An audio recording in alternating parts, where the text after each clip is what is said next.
Hi there, this is Java Jim with First Line Equipment.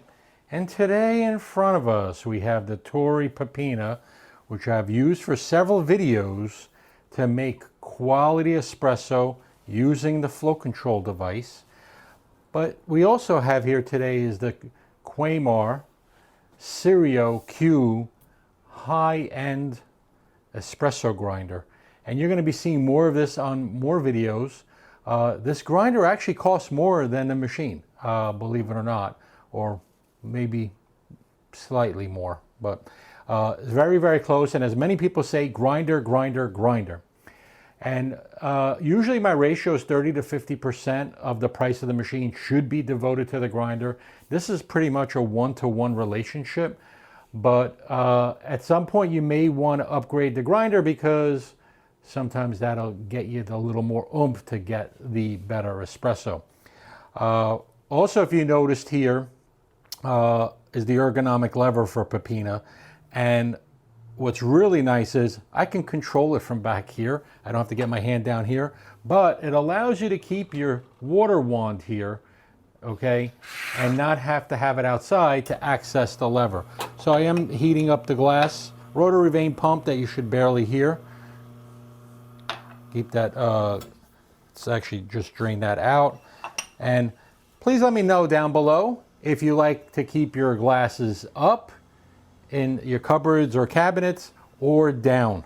I'd be interested to find out because I like to keep them down. My wife likes to keep them up. So comment down below because I'd be interested to hear your the way you like to keep your glasses and your cups.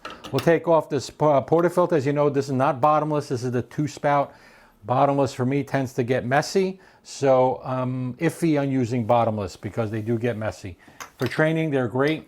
And then here, I'm just gonna grind our Massini blend of coffee. I'm using it as a manual now.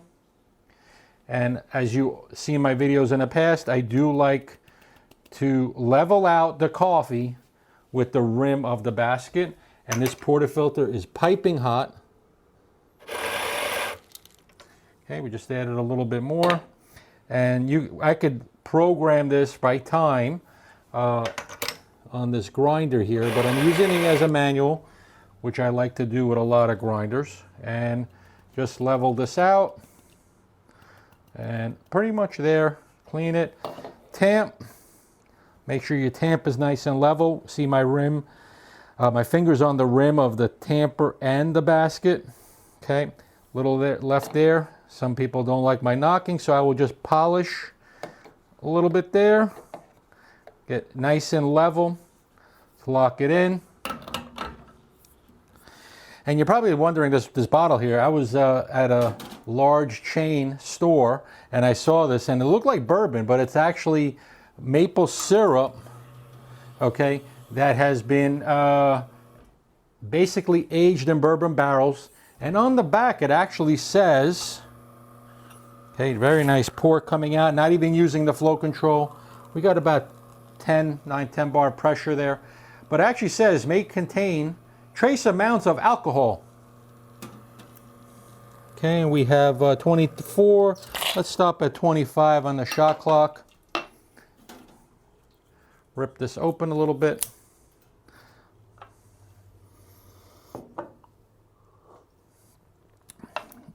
Very good mouthfeel. I did preset the grinder this time. Sometimes I don't, but I did preset it. And let's see how we can get this thing off. I'm going to add a little bit of this.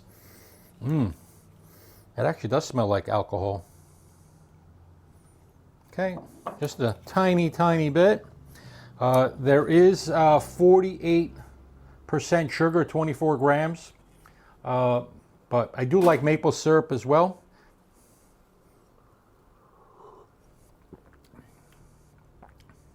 And it added a little more sweetness and character to the espresso. It's something you may want to try, not just with this syrup, but any good quality maple syrup.